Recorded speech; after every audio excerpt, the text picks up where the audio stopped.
every single person wants some level of community. Some people not as much as others.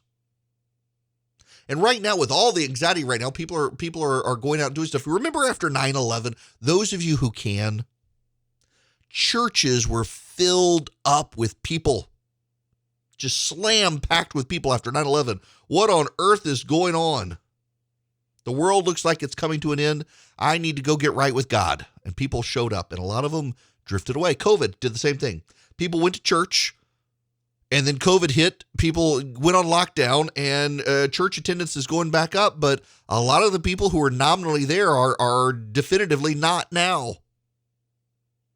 But with Ukraine and everything else, people are wondering, what do I do? Where do I go? And I bet we're going to start seeing churches fill up again. And in fact, I would say don't give up on the people who fled and never came back. Right now, given what's going on in the world, people want community.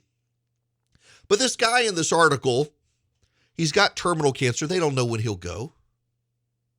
He doesn't know. He's still fighting. But a friend of his who was a pastor convinced him to join a life group.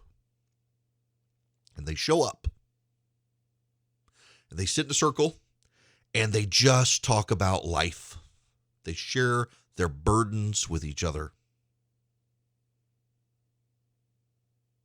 And he was talking about how when COVID and lockdown hit, Zoom was not the same. And it's really not, is it? Zoom's just not the same. People put the silly backgrounds on Zoom. You try to see each other, but it's just not the same. It's just not. We all know it's just not. It's not the same for real community, tactile community, where you can actually get a sense of the person. You can smell their bad breath. So I've been thinking about this a lot because I went out last night. There's a guy in town. We've been wanting to try to connect forever. For more than a year, and he travels more than me. He's gone all the time. And so we set aside last night and got together, and he's like, I don't do this with people. I'm the same way. I don't do this with people. I've got friends who come over on Sunday nights, a very small group of people who come over, occasionally invite people to come hang out with us, but always keep it small because, a lot of people, they isolate themselves in big groups. You don't really have to be real with people when you're surrounded by 20 people, but my gosh, you're surrounded by one or two other people. That's when you got to be honest.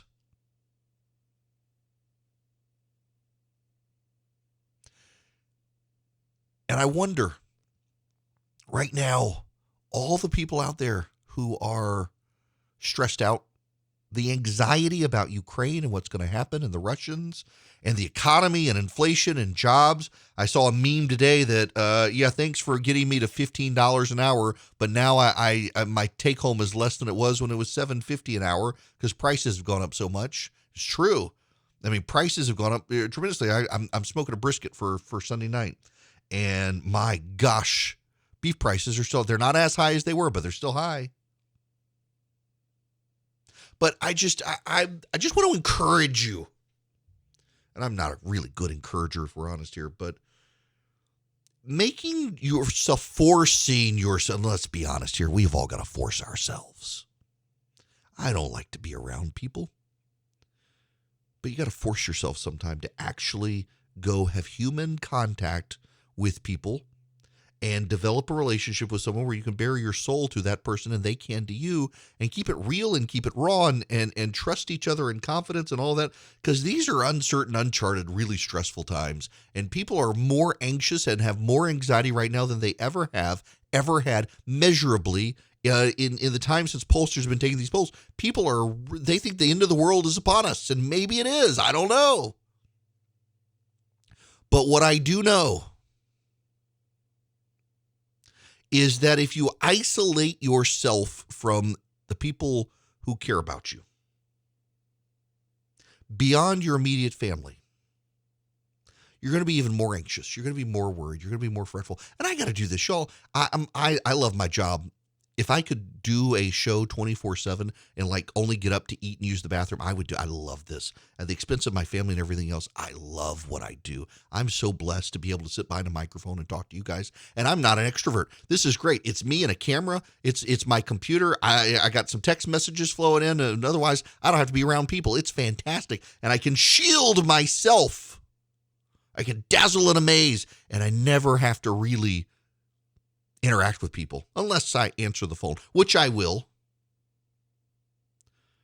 But you got to have that physical contact with people. And I'm just telling you all right now, reading this story, it really struck me how isolating it can be for people and how all of us isolate ourselves. And right now, I have seen the stress and the text messages and the instant messages and the direct messages and the emails and the voicemails. People think the world is coming to an end. Y'all are stressed out beyond all belief. Anxiety is flowing. And I'll tell you, the easiest way to improve your quality of life and reduce your anxiousness is to go break bread with someone that you know and haven't seen in a while. Just catch up. And if I could encourage you to do one thing, think of that one person you've been thinking about them this week. I hadn't talked to so-and-so in so long. Pick up your phone and call them and see if they could get together just to chat. You will do yourself, and I bet that person, a real world of goods. You're thinking of someone right now, me talking about this. You hadn't talked to them in a while. You've been meaning to, and now you've guilted yourself. Oh, it's been so long. Now I can't do it because it's been so long. I wonder why I haven't done it before. I'm going to commercial break. Pick up your phone. Call that person. See how they're doing and try to reconnect. It'll do you mentally a whole lot of good. Well connected.